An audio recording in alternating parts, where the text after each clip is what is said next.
Hello， 大家好，我係 Alfred， 啱啱去完秋田做嘢，而家咧就過咗嚟東京 stay behind。平時我喺日本拍啲餐廳咧，耐不久都會有觀眾留言問呢間餐廳可唔可以帶小朋友過嚟食嘢㗎？因為部分日本餐廳咧對食客嗰個年齡咧係會有啲限制嘅，就唔係間間小朋友都入得。特別係一啲比較傳統啦，或者係比較精緻少少嘅餐廳。今條片咧我就會一口氣拍兩間餐廳，咁兩間咧我都 check 過係可以帶小朋友去嘅，都係屬於咧家庭友善嘅餐廳，而且呢兩間餐廳嘅環境咧都幾唔錯嘅。咁我哋一齊去睇睇呢兩間餐廳嘅食物水平係點啦。第一間係壽喜燒12天，喺東京丸之內有樂町一帶。餐廳門口個雪櫃擺咗好多和牛喺度，我哋預先 book 咗位，對一對資料就入座。我作為香港人去日本旅行，大部分餐廳都會覺得好好坐，環境好乾淨，呢間都唔例外。呢度主打食壽喜燒 ，shabu shabu 亦可以直接點塊牛扒。我哋就試試佢嘅壽喜燒放題，每位16,500 yen，連埋飲嘢雜費，預翻人均2萬鬆啲。前菜係一片自家製嘅風乾和牛肉，佢就冇一般巴馬火腿咁鹹香，甘甜度亦都略遜一籌，但口感相對軟嫩，香料嘅風味亦獨樹一格。下面嚿蜜瓜就一般貨色。好多觀眾都知道日本料理有分關東風同關西風，甚至唔同地區都有唔同口味，但少部分人會誤會，以為喺東京食嘢就一定係關東風，去大阪嘅餐廳就實係關西風，其實就唔係咁嘅，要睇翻間餐廳嘅定位。例如今日呢間12天就講到明係關西風。西冷啊，呢個係。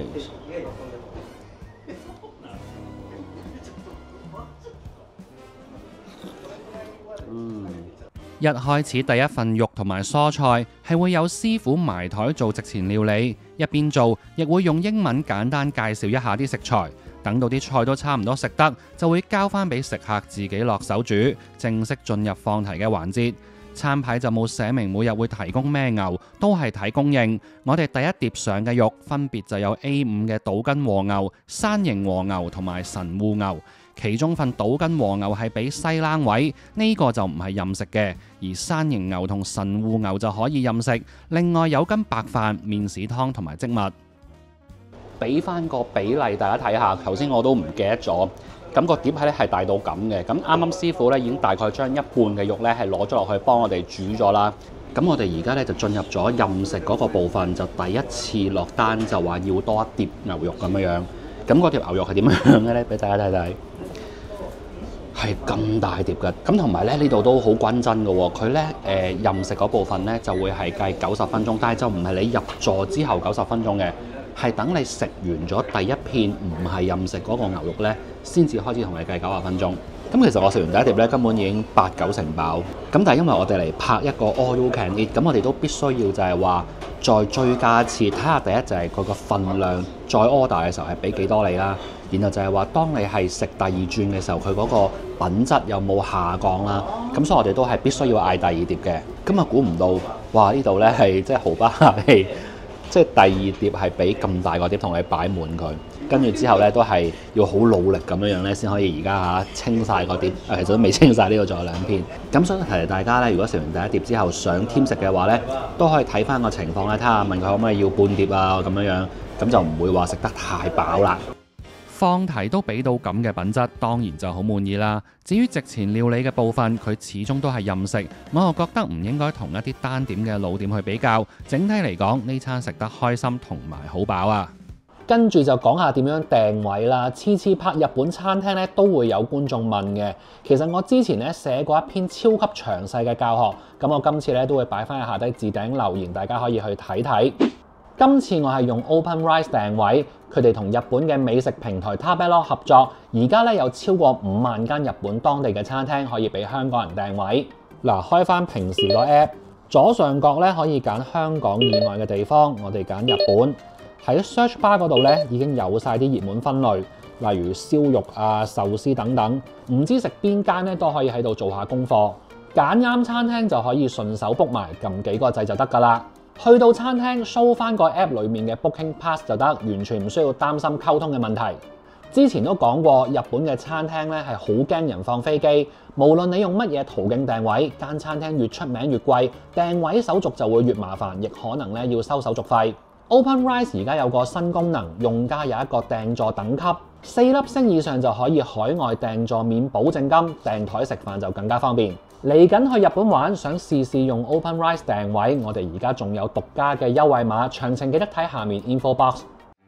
第二餐食鐵板燒，呢間餐廳有5個唔同價位嘅套餐可以揀，由1萬 yen 起至2萬 yen 鬆啲。我哋揀咗個每位17000幾 yen 嘅套餐。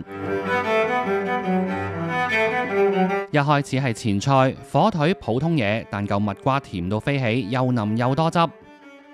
蟹肉沙律個汁用咗啲蟹膏去溝美乃滋，蟹肉係冷食。我試過喺另一間餐廳食呢一道菜，佢哋炒熱咗個蟹肉先去撈沙律，蟹味會更突出。跟住有個海膽杯，底層係海膽慕斯，慕斯上面有一層啫喱，最頂層放咗啲海膽同埋魚子醬，撈埋一齊食，仲食到啲蔬菜嘅清甜。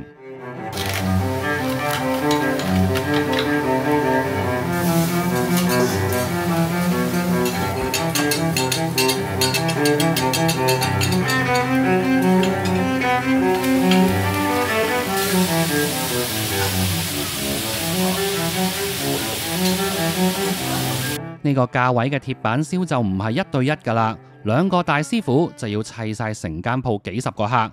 一般呢種餐廳，師傅喺火候方面就冇咁精準，而且就算坐吧台都好啦，師傅都唔會有太多時間去招呼或者叫做表演。但今日嘅師傅就好賣力，令我有一種食緊再貴啲嘅鐵板燒餐廳嘅感覺。鮑魚嘅乾醬就好濃乾味，同時帶少少甘苦，質地就推得好滑。鹽同黑椒都落好多，其實頭先隻龍蝦都係咁上下情況，食材就好新鮮，所以做味重手純粹係佢個人風格嘅問題。跟住就間一間長，有一粒用脆皮糖衣包住嘅果汁，呢個要成粒擺入口㗎。主角就係呢塊西冷，佢就冇講明係咩肉。我近年都好中意食呢一種肥瘦嘅肉。頭先都提過，師傅一打幾十都做到好足。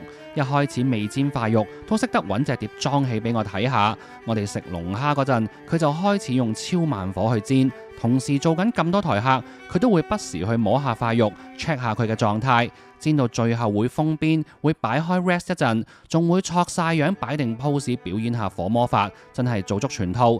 實際件西冷都係煎得無懈可擊，係半碟嘅薯蓉有啲太鹹，同埋件西冷我想大塊啲啊！